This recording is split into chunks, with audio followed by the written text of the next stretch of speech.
What's up? I am Kurt. This is Darren. In the chat we got Zilphia, and if you're watching from home or from YouTube later, welcome to that Our Stone game stream. Darren, how you doing today? You I'm doing good. enough? It's getting hot again. Good. I'm getting sticky. It's humid. It's not sunny, but it's humid. Well, I've heard concerns about the heat wave affecting Superman's box office numbers, and I'm just like, that's not the important. That's not the important thing. Not the important thing. You just. Man, the worst thing about climate change is that it's affecting Superman's numbers. Yeah. Couldn't Superman fix it as well? He should be able to fix it. Yeah, he could, move the Earth a little bit away from the sun. Or he could he could fly towards the sun and just block part of its rays and cool us down a bit. Yeah, I think we should experiment. Actually, that's okay. Quick aside on that. Yeah. I read a headline that said part of the reason why the Earth is heating up faster is because certain areas, such as China, that had like air pollution, is starting to clean up. So that means there's less coverage from the sun, and it's actually speeding up the global climate change and global warming because there's less particulates in the air blocking the sun in certain regions. That could make some sense. Sure, but doesn't that just like justify us using giant space umbrellas to block out the sun? That's the thing. Yeah, we could use giant space umbrellas. Have you heard of a Dyson sphere? Yeah, of course. We could just do like a partial Dyson sphere. We could harness the sun's energies and block out some of its light as well. Yeah. And we would have the vacuum company Dyson make it. Is that right? Yes. Isn't that part of it? Yeah. He's the guy who invented theory. So yeah, anyway, it's hot there. It's hot here. I'm sorry about that. If you're from the government watching this, please invent giant Dyson sphere umbrellas. Yeah. And you know what? If anything, to me, that sounds like a magical item, which we'll talk about later. But that's not what we're getting. No, we're talking. We're going to start with two things. They've got two things to show you guys that are exciting. Lay it on us. Number one. First of all, almost full draft of the new map for Avallen with every location on it to some extent. Wonderful. But this is just part of this will be showing you guys part of the process. This is like early draft, right? There's no colors. Half the mountain ranges are missing. The rivers are missing. This is Avallen in wintertime. Wintertime, yeah. True. Yeah. Really some things are changing. I'm getting rid of the thes. I realize we have a problem with putting the in front of things when we shouldn't. It should just be Black Bog-Lac, and then the name shouldn't be the Black Bog-Lac, because then if you refer to it, it would be the Black Bog-Lac. It's just Black Bog-Lac, and then we would call it other things. Anyway. I guess so. Yeah. I guess some maps say the United States and some say the United States. Yeah. It's just funny. Me and Kurt usually are like a bit yin-yang, and we complement each other quite well and fill up each other's weaknesses. But I've noticed that in our writing, that's a weakness we both have. We both write the for everything all the time. And I've had to I had a switch moment, and I asked Jasmine about it. She's like, yeah, you shouldn't do that. And I was like, okay, that actually makes more sense to me. I had to go through all of our text and delete the everywhere, and there's some residual the's hanging around. That takes some space. Yeah, it saves some space as well. Yeah. Which actually will saving space. That's a good segue, but I'm not ready to do it yet because we're still looking at the map. So what's new is, first of all, there's just way more stuff because we've been adding loads to the world, which is part of the book. We also now have region names, which we didn't have before either. Like all these islands are now named. Like we have the Conquered North now, we have the Brunei Kerbids, we have Demauer. Like all these regions have different names now. She's also done custom icons for each of the areas to show kind of what landscape they are. So the Penbythe towns are tree villages, right? But the Pendrike towns are huts in the mountainside. And the Penkawa towns are kind of hill forts. And then obviously the Raxian towns are buildings as we more commonly know them. Same with all the citadels and everything. This isn't the final, right? No, this is far from it. Yeah, this is the first draft. Yeah. Ask for a favor then. Yes. Can we have either an Avant or some kind of whatever our equivalent of? Oh yeah, we could do that. Put an Avant up here. Little monsters in the margins. Yeah. Stuff like that. We could do an Avant here and a dragon here. Yeah, there is a name for that. You're right. Yeah. I forgot what it's called, but yeah, it's like the thing that monks used to do when they were bored, and they would just draw things and margin pictures. So I would let her maybe give her a bestiary of things that might be interesting and let her kind of choose 2 or 3 or something? Yeah, I will ask. And then another thing is I'm doing a retcon. We are retconning. What's the retcon? A retcon is happening. Is this our first official retcon? I don't think I think we've had an official retcon on stream before. I've forgotten what it was. This one isn't actually a big deal because it's about the map, and we can say in canon that the old map was like made by the Rexians and it was just inaccurate, right? So we have in-world leeway. Oh, I hope that's whiskey. It's not though, is it? It's apple juice or is it tea? This is water. It's water. Why is it brown? Through glass. Oh, the glass is that color. Oh, okay. Fair enough. And also the lighting here is very warm, so it's just it looks like I'm a villain's lair guy. So the retcon is in the original map, Kogoth Aether, which is like this awesome cave system, is right at the top of the peaks here, in this area, and Caerlemon's Talok is over here, and I'm switching the locations. I'm putting Caerlemon's Talok right at the top, and putting Kogoth Aether here. And the reason for that is twofold. Actually, maybe if I show you the original map, it'll be easy to see. Think about this. No, now you're giving evidence of the retcon. You should have been like. What is this old map so good? Joe did such a good job. Anyway, so the reason for the retcon. Wait, what have I just done? Is because 2 reasons. One is Caerlemon's Talok to kind of make. They're kind of like these really traditional warrior, rugged. They don't care about fancy stuff. I've recently written into the lore they don't care for trade. Like, they just don't trade. They'd rather just, they're very isolationist. They'd rather subsist on themselves in a different way to the Penavunk is. And I've said that, we said they live in the coldest, most northernest zone. And the reason why that is because these mountains cover the air from getting there. And it just makes more sense. They're just at the top, And then the other reason is because it gives Caerlemon's Alpin more space. I think. So I think it's just better if they're just like way at the top, out of the way from everyone. It's the furthest place to get to. Like Brede, you have this kind of like step you can travel across, but to get to these guys, it's gonna be a pain in the ass. So yeah, that's the retcon. I'm switching those 2 locations. Yeah. Can you show me the new map again for comparison? The draft map, yeah. The draft map, rather. I haven't made the switch yet. I just decided that when this draft came in. So yeah. Wait, how's that? I'm trying to understand. To me, the orientation looks similar. Am I wrong? Nothing's changed yet. So this is what you've decided. Yeah, I just sent feedback for this map, a whole bunch of feedback talking about. But where will so you're saying where will Cameron's Talok be? It'll be around here where the PE is. So I don't know how she's going to fit that in, but she can always extend the landscape more north. I think. Yeah. So does that mean that are you going to put Kogoth Aether where Caerlemon's Talok was, or something else going there? No, it's going to go where Caerlemon's Talok was. Yeah, it'll be there. Yeah. And the mountains aren't finished yet, so there'll be mountains there and everything. So anyway, the point is that the map is happening. I like it a lot because a big difference of all this map is that we have like different scales. Like you have the clan names and the empire, these huge letters, and then you have the region names, and then you have the place names and small next to it. So. I'm excited. Yes, good stuff. Then the next thing to show off is we have a first draft of part of the book come in, which is awesome. Hey! Done by Squish, shout out Squish.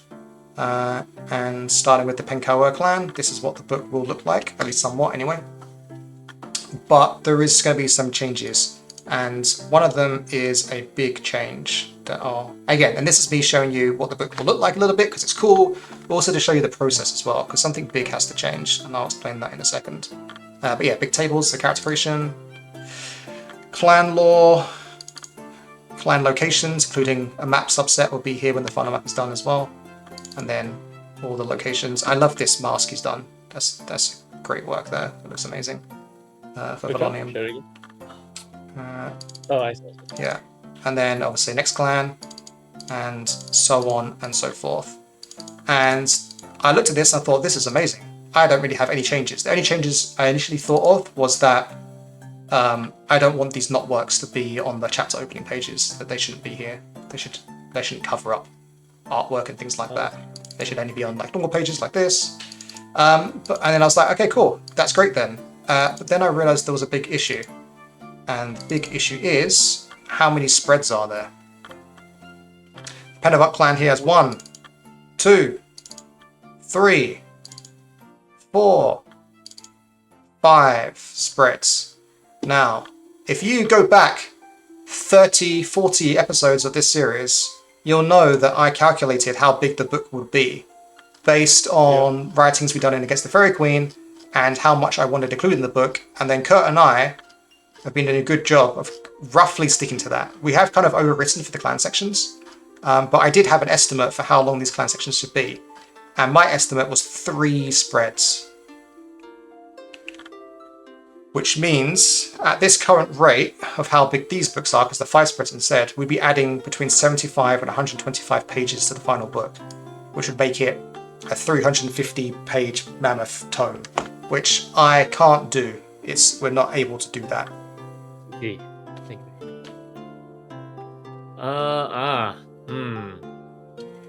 Interesting. So what do we do, Kurt? I already know what we're doing, but we can talk about it. We can discuss it if you want. Well, you guys. So you say 350 page. Well, I was also looking. So after we have this conversation, let's look at the chat. 350 pages. What was your original estimate? Was it 225 was ideal. 250 was kind of the max. 275 is like, yeah, maybe. But 350 is where we're at. It's way out of it, yeah. Okay, well, the obvious solution is to use a smaller font. That's what I do on all my essays. Exactly. And that is part of it, but it's not the biggest part. But it is part of it. So what we're doing is, first of all, actually we are using a bigger font. I mean, a smaller font. So this font here is actually size 11. And Against the Fairy Queen was size 10. And I was kind of okay with that. And the reason why this was 11 was because of some reasons I made for the preview, and it kind of got carried over unintentionally, so this should be size 10. So that will help a little bit. But the biggest issue is actually these tables. These tables are actually huge. They look good, like on a computer screen like this, but I think in a book, these are actually massive. And I made a comparison to other books, and other books' tables are half the size of this. Like the rows are literally half the size, and the font is like half the size as well. So at the end, all these tables should fit on one page, I think, is how it should be. And that saves us a page from the get-go. And then the other thing is these titles are just too big. And we're fixing that a bit. Then it's not really clear what they mean as well, which one's bigger, which one's smaller. And they should be much smaller, and the spacing between the text below and above it should be smaller as well. And that will save a lot of space too. So, yeah. I wasn't wrong. You weren't wrong, no. Yeah, we're not changing the text. Yeah. In the chat, by the way, this is going back to our previous comment. Sylphia says, like the random sea creatures on the old maps. Yeah, you love those. I love those too. And Diggs says, Hic sunt draconis. There be dragons, or here be dragons. Which was often used as reference, right? I could also be referring to something different. Like the thing I'm talking about in like Illumination might be different from like the here be dragons thing. And Sylphia does say that, something like that, and she knows that there's a name for them but can't remember. And there's dragons and krakens and a few other things hidden in the waters. Trying to think if there'd be anything fun that I'd want in the waters that you would disapprove of, like that submarine that blew up recently, looking for the Titanic. I'd be very not happy with that. Actually, and if people, I don't know if we have those kind of fans yet, but if you were like, you're just looking at this, you could just screen cap this and you could read all this. This is like edited final text that'll be in the book. That's right. Yeah, that'll be there. So this is the sneak preview again. But no, good observations. Good. I mean, even like stuff like that, like the map. Do you want to keep that the same size? Because that's pretty big. Oh yeah, exactly. No, because that's not up to me. That's up to the layout artist. So they would have, like, they're capable of making this smaller if they want to, and then having more space for text. Like they're very good at their job. They just laid this out according to what they thought the specs were and made it look as good as possible, which is probably why the tables are spread on like one spread. Right. And I didn't give them a page limit, right? Which was actually my mistake. I realized I had these numbers. I should have given them to them in the first place. But that made me realize that, actually, there's a problem here. here's the thing, and they're like, oh, okay, can you give me that going forward? I was like, actually, yeah, I can give you that going forward. I know how long these sections should be, so Sure. yeah. And they can let you know whether or not it's not going to work or not. Yeah, not feasible. Yeah. So like, in the end, I don't think these chapters are going to be 3 spreads as I originally planned. I don't think that's going to be possible because we wrote more, but I'm okay with that. I think there'll be 4 spreads, and maybe the book will be a bit bigger in the end, but that kind of always happens. Yeah, and if you're a producer of games, yeah, or you're trying to get into producing games, yeah, that's a really good lesson that Darren is demonstrating to you, which is it's really easy to just let things balloon and and bloat and make it more expensive and eat into your margins, right? Because you have this whole idea of how much, like if you were to print a book that was supposed to be 280 pages, but it turned to 350 pages, is it like a straight percentage of how much more you have to pay? Like, yeah, pretty much, and it's also makes shipping more expensive as well. I also think I've had issues with Against the Fairy Queen because the book is so large that sometimes there's issues with the cover, and like the book pages. Sometimes like the glue comes apart a little bit in places, and I think it's just because the book's too big. Super rare, but it's happened like once, and I think that's the reason. Got it. Yeah. And then, so there are 2 other lessons I would pull from this as well. Is one is obviously have an idea of how big things should be, so that when things come in, you can actually consider that. Actually, I guess there's 3 lessons then. Then the second lesson is make sure you iterate early. This is my layout artist is very keen to just kind of get through everything, but I was like, no, do these chapters first, send to me, and then we'll discuss. And it's so much better that I caught this problem now than after half the book was done, right? Then doing it for, it's easier to do it for 20 pages than it is for 350 pages. Yeah, exactly. 280 pages or whatever. Yeah, that's fair. Yeah. And because your layout artist is an artist too. He's like one of the guys. Yeah. So yeah. And then the third lesson, now I've forgotten it, which is really bad. I'm trying to get better at this, having trains of thought and maintaining them over time, but it's been a real weakness of mine recently, as it's been demonstrated to myself through interviews. I keep forgetting what we're talking about. Yeah, third one, what was it? Know how big things should be. Give yourself time to think about it. So when I first saw this, I was like, it's amazing. And I just didn't think to count the number of spreads. And it was only after a day of coming back to it and looking again and just scrolling through it did it even occur to me to check. Because it's such, like, you're looking at the layout and thinking, oh, everything's beautiful. What is there to change? And counting the pages is just another angle to look at. And it took me a while to even remember it. So yeah, let things sit and settle before making any decisions as well. That's lesson 3. Yeah. Good game design lessons and project management lessons. Yeah. Which probably applies to all sorts of creative projects, not just writing a role-playing book. Mm-hmm. It's why Hollywood budgets get so bloated. Probably. They don't keep it tight to the vision. So no, good on you for catching that. Good job, buddy. And it's looking pretty good. So yeah, it amazing. Big ups to your layout guy. Wait, what's their name? Squish. Say their name? Squish or Squitch? Squish. SQUISH. Squish. Hey, well, if you need someone to do your layout, or I highly recommend Squish. Yeah.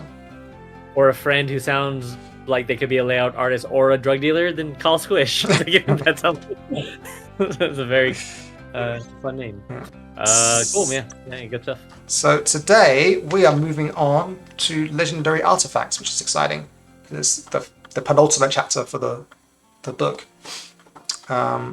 And that also means we get to see some of Chrissy Diggs' awesome artwork, because it's all her, which is super cool. Wait, is it really? Oh, I guess so. Yeah. She did. She's done all the item artwork for the book. Man, I didn't even realize. Yeah, there you go. Yeah. Good job, Chrissy. Look at this. There's a harp made from a little branches. It's pretty. Look, it's an Adderstone. So, look, beautiful. It's an epic chariot. So this is all stuff. Like, I guess I haven't really shown off all the legendary artifacts yet on stream. So maybe here you go. I'll do a quick run through. Coloured Volk, sword. I'm doing like so fast. You're gonna have to like pause and have a look or think about it. Cauldron of inspiration. Good stuff. Awesome board game. No, I'm not done yet, Kurt. We're going fast. Fine. Batch 3 isn't done yet. I haven't downloaded. I haven't been sent them. Okay, batch 3 we can't do. So batch 1, batch 2. But batch 3 is almost pretty much done. Actually, to get the files. Good job. Good job, my fiance. Yeah. It's really cool stuff. She's very lovely, and her art reflects that. Yeah. Yeah, good stuff. But now we have to make things related to these. I mean, we know the things. It's just like yeah, we know the things, and I have ideas for them as well. So I think first I'm going to show the one we've already done, we know where we're aiming. So we Dixie's just snapping in chat. That's good. Yeah, big snaps. So we did the Oath Skull of Uradech. And the layout I ended up choosing for it was like a little introduction. Then what it does. Now, I don't know if I need to rewrite this or refigure this. I called it enchantments. I guess I could call it powers or abilities. Like, I don't know what to call it. Like, there needs to be rules. Like, or maybe it should be a stat block. That's the problem. Maybe it should be a small stat block. Yeah, I'm trying to see what document you're in. You're in 5.1? Yeah. 5.1, got it. Yeah, maybe it should be a stat block with a small description of what it looks like as well. Do we even describe what it looks like here? Oh, we don't need to describe what it looks like. There's a freaking piece of artwork. But I guess maybe that would be useful anyway, just like a small thing of like, this is a skull that looks like this, like one sentence. Sure. This is it. Yeah, I thought, don't we do that? I guess we don't. No. All right, so yeah, put in brackets, parentheses, description, and we can write that in. So should this be a stat block, do we think? Like an actual thing? Or should it just be text?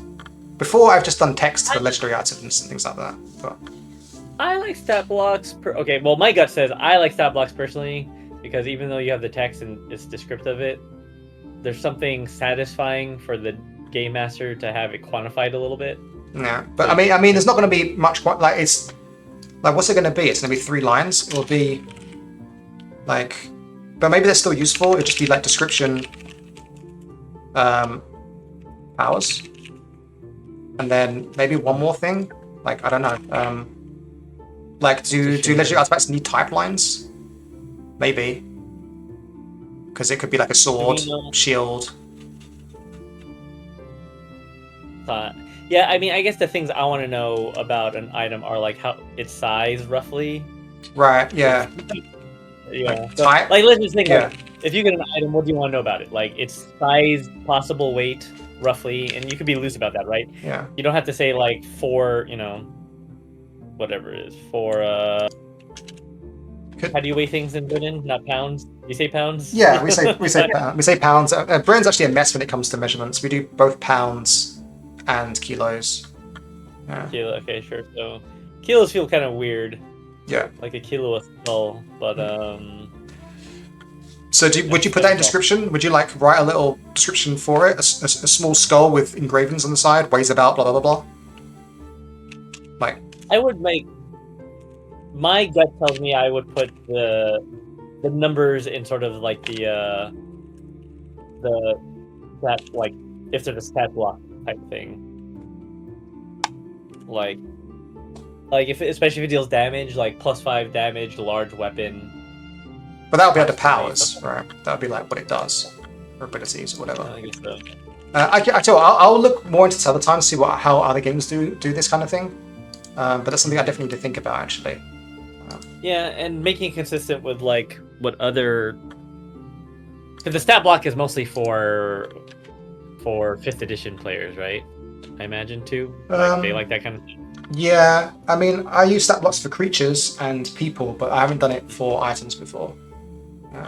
Sure. I mean, I would see what other folks are doing and to keep it. Yeah. I mean, you don't have to copy it, but just to make it not feel like too weird, like we didn't do our research, so we just read some other things that people have done. And okay, so then we have an introduction to the item, very small thing. Then we'll have something that describes the raw implementation of how you use this item inside the game. And then we have the lore. Previously, we gave it titles: uncommon lore, rare lore, legendary lore, because we kind of wrote it out more like a story. Yeah. But the way we've been doing it for the other sections is we've just been doing bullet points and having a symbol that represents what kind of lore it is. Yeah. And this is actually quite long. I don't know if we end up going to want this to be a little bit shorter than what we did. But I think I kind of like the story approach for this as opposed to the bullet points that we've done in the other sections. I agree with that because they're like giant adventure hooks, right? Yeah, Inside yeah, they are. Yeah. So I don't necessarily mind that as long as if we do it in this way, like if we did all of the items of this page length of this writing length, will it fit in this section? Would you imagine? That's a good question, Kurt. So what did I say? I think I said that these sections should be 1.5 to 3 pages long in here, and that includes. Oh yeah, 1.5. So this one is actually the long. This has to be the longest. So it's currently 1. It's almost 2 pages, which is fine. And then there's a whole 1.5 pages of stat blocks for the creature that's attached to it, and that's quite special for this item. But I've kind of realized that this being is a kind of creature that will be in the bestiary, and I might just end up taking this out of here and just referencing it in the bestiary and saying, see this creature in the bestiary, which is kind of a bit sad because it's not then completely custom made for this artifact, but it's going to be so close anyway. I think it's just space that we could just save easily by referencing that. Yeah. Sure. Is there like is there a way to just do a short version of it? Of the stat block? Yes, we could say use this stat block, but give it these things as well, and make it like 2 sentences, so that it's custom in some way, like he has different weapons or has a special ability. Sure. Because like when you do the stat block for the monster in the bestiary, it's not going to be. Are you going to have Uridex spirit in the bestiary? No, or like it will be a Dialga, and then that's what he is though. Yeah. So you would say that Uridex is a Dialga, use this stat block, but also give him these abilities. Yeah, I think that's what I might do. Yeah, I'll write that here. Use game design, guys. We did it. We designed the thing.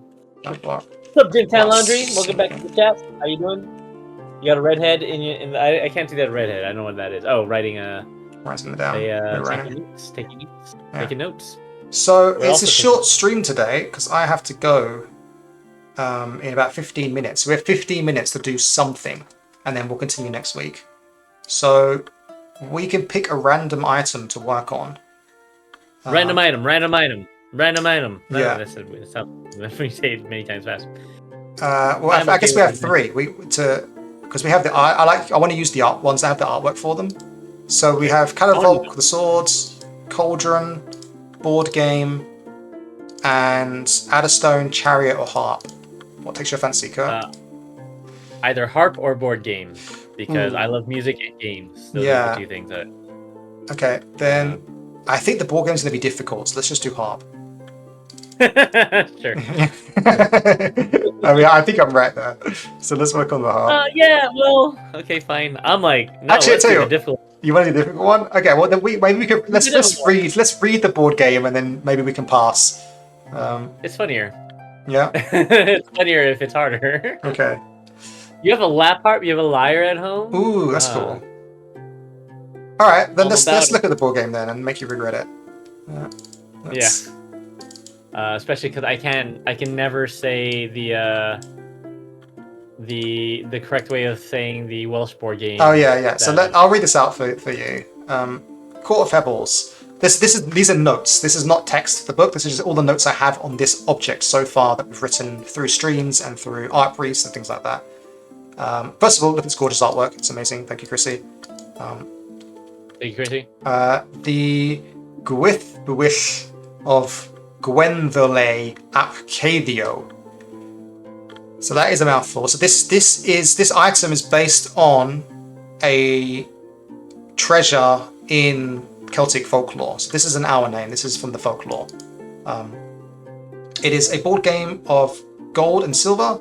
If the pieces were set right, they played themselves with the first was winning. Oh no, this was my additions, I think. It was a board game that could play itself. And then I had the idea, if held right, they'd also play themselves, always victorious against another, unless both did it, in which case the first always wins. Okay, let's just ignore that for now. Gwenthele was a king around Hadrian's Wall, and Mervyn was once his advisor. That's like all we know about this object. And then I've written down, this is a magical game board of gold and one side of gold pieces and another side of silver. If the pieces are set right, they play themselves, and if held right, they tell you where to play them, allowing you to always win. The game belongs to the Everchild, a godling of tricks of games, and in fact it features in the Everchild's artwork. You can see it on the hip. Hanging out, yeah. Did we didn't reference this in another post in the book yet, right? This is only here right now, and in his art. I think so. Yeah. There's a thing that was buried, but that was the horse. That wasn't this. Yeah. So we need to come up with two things, or four things really. We need to come up with like its abilities, like what does it do. We need to come up with then uncommon lore, rare lore, and legendary lore. That tell some kind of unraveling tale of human secrets. Oh, there's one other thing as well I thought of, was that I had this idea that what if the abilities were also tied to the lore? So like, if you found this, like, I was inspired by the ring from Lord of the Rings, right? When Bilbo first gets it, it's just a ring of invisibility. But then as the story goes on, it unravels more powers. It's like, well, what if when you first get this thing, it's a oath-keeping skull that makes you tell the truth, right? But then only after using it and breaking the oath or learning something about it do you discover that Urodet's spirit comes out and massacres people. And so then these abilities would have the icon next to them to represent uncommon or rare, to let the GM know that, oh, this would be unlocked if you know more about it from this stuff. What do you think of that? Right, so they're like interwoven, interconnected abilities? Yeah. So, I mean, yeah, so basically the best way to do this is to start with the legendary lore. Like, what's your payoff? Yeah. And now, when we're talking about... Okay, so the original legend, and just to put me on track, all we know about the original legend is that the game plays by itself. We're adding in this you can always win type thing, right? Yeah, that's me adding that, yeah. Are we fully stuck to that, or are we giving ourselves room from that? No, we could change it. I just that was like an instinctual thing to me that, oh, if the players can discover that they can, if that's like an ability it has and the players can learn that, then they could actually beat the Everchild at a game. Sure. Which but the Everchild knows that though, right? Yeah, I know, but why would they use it? Because they're playing against humans. They can just beat them by themselves. Sure.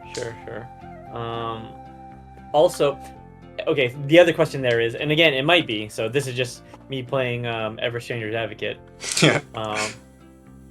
How compelling is that for either creating adventure for adventures, or as an artifact that you keep and you use for the long term? Yeah, I don't know. I think it's important that we don't always answer that question. I think that a lot of these items will have things in them that make it clear, but I think it's okay if we have some curveballs in there. It's like, I don't know what you do with this, but it's here and it's interesting. Figure it out, you know? Okay. So the legendary lore being... Okay, so if we think about it from this kind of fantasy rational perspective, and we're thinking of the legendary lore, what we need to answer lore-wise is, who created the thing? Yeah. When did they create it? And why did they create it? Yeah. So obviously it's the Everchild has it in their possession. Yeah.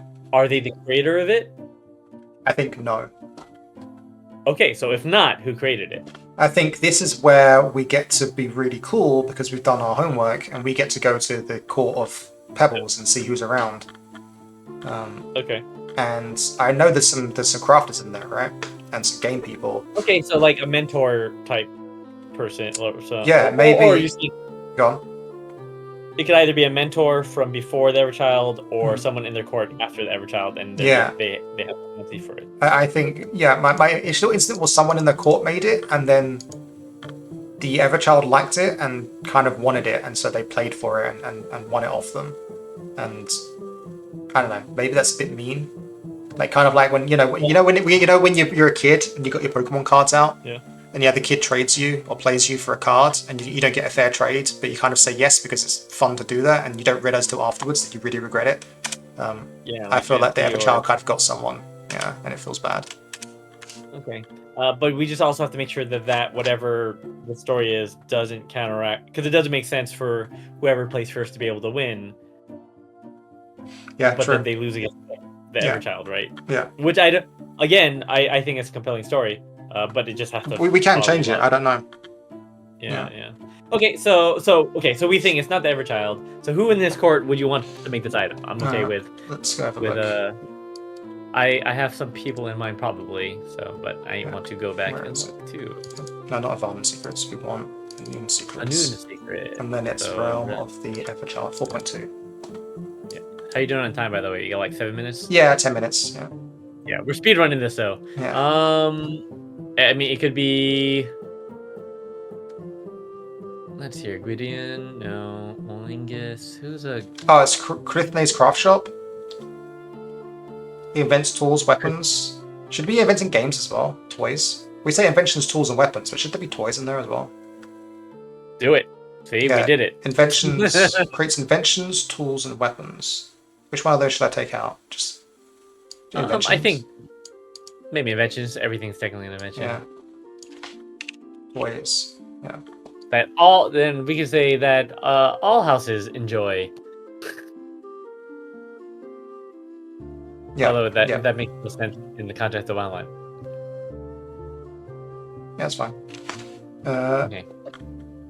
Yeah, useful machines. I feel like they would love to make a self-playing game board, right? That just sounds cool. Yep. Okay. How do you say? Krivne, I think. Kravne. Oops. I think the DH sound is like a V. Krivne. Yeah. So maybe it was like his pride and joy, right? Like he made this thing, and it's like the coolest thing ever. Am I just writing notes for now? Do you think? Just like putting it down. Yeah, no. Yeah. Flesh it out. Made this as what? What do you call it? Just a masterpiece. Yeah, it's just a very good game. He invented invented Settlers of Catan. Oh no, I didn't think he invented the game. He just invented the board. Oh. He invented the board that self-plays itself. The game is just a common game, I think. Sure. Yeah. So it's just this funny thing where the legend, that's what the legend is, and it's amazing. But when you put it in the context of modern technology, it's like, oh yeah, you just have a computer playing against itself. Well, if anything, I would make this the rare law. Like he made it. But then we just have to figure out his origins, and then from there we'll figure out I see what you mean. Like we just have to understand what's going on with this thing. I say pride and joy. And then the Everchild wanted it. Yeah. Because the thing is, Krivne is still like a subject of the Everchild. Yeah. So why would they give it as a gift? Or would Everchild have to win it from him if the Everchild wanted it? Does there have to be tension there, especially if he's like serving the Everchild? Yeah, what if we use the self-playing thing to our advantage, right? Like, what if the Everchild said he wanted it and Krithne, said no, and the Everchild said, well, I'm your god, you must give it to me if I ask. Krithne says, okay, fine, I'll play you for it if you beat me. And then Krithne always won. And then the Everchild had to figure out how he was always winning. And then I don't know how he ends up owning it. Like if he punishes him because of it, because he was cheating or something. I don't know. So you're saying Krithne created the glamour that always made him win. And after centuries, the Everchild just got really frustrated and sort of figured it out. He figured it out, or stole it, or figured it out and then punished him for cheating. I don't know. He pulled a Princess. Wait, you've seen Princess Bride, right? I have not seen it yet. No.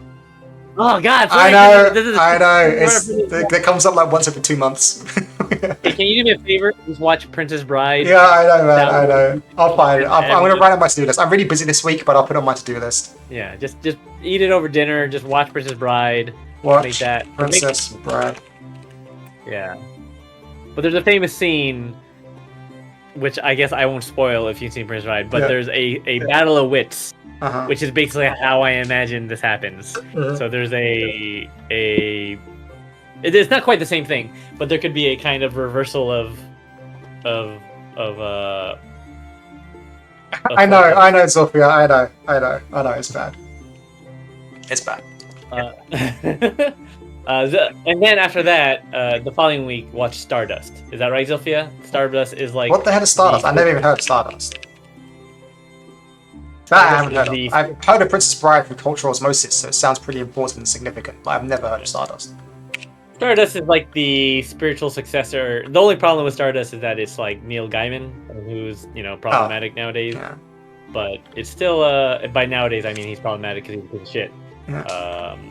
But it's still a good story and a good movie, actually. The movie, a lot of people think the movie's better than the book, but I like the book, it's fine. Yeah. So yeah, those are the two fantasy movies one must be familiar with. Alright, we got 5 minutes. What more can we say? Okay. Oh no, I closed the thing. Why did I do that? I was trying to click on the thing and I closed it. Wait, where are you at? So are we like kind of agreeing on you played him for it, or they played him for it, but Krithne always won? Yeah. I mean, I would like it if the story. You didn't tell me where the Princess Bride thing was going with this. Like, what was your idea based on that? Okay, so spoiler alert, in Princess Bride... Well, no, don't tell me the spoiler. Tell me how it would translate into this. Just give me this version of it. There could be some sort of distraction, and the Everchild just basically swaps the board. Swaps the board when he's not licking something. That's better. Yeah. Okay, so that's great then. So yeah, that was my other instinct as well, that he stole it somehow, right? So could have been made as his masterpiece, self-playing board, pride and joy. Everchild coveted it. How does that make sense? Because it does make sense. Krithne, give me a second. Krithne, said, he can have it, or they can have it, if they can beat him. Can beat him. Everchild couldn't for a century or whatever. Grew frustrated. And then had another crafter make a replica, right? Oh, that's interesting. Yeah, you could just like make a different one. Yeah, through someone else. So is there another crafter, or we go to a different realm?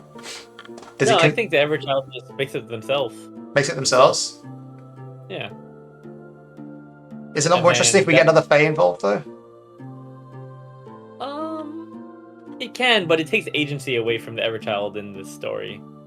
Well, it's still their idea, and they still then do it. What do you think about this? Okay, you can get another Fae involved to sort of.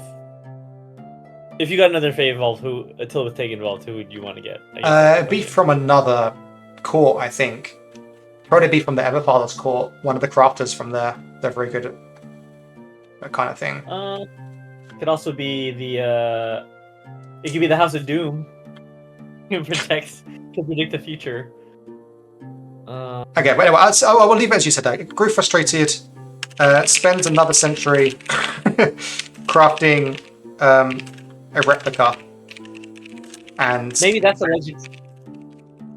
Go on. Maybe the legendary. Okay, maybe the legendary lore is that there's actually 2 boards. Right. Yeah. One that is magical and one that isn't.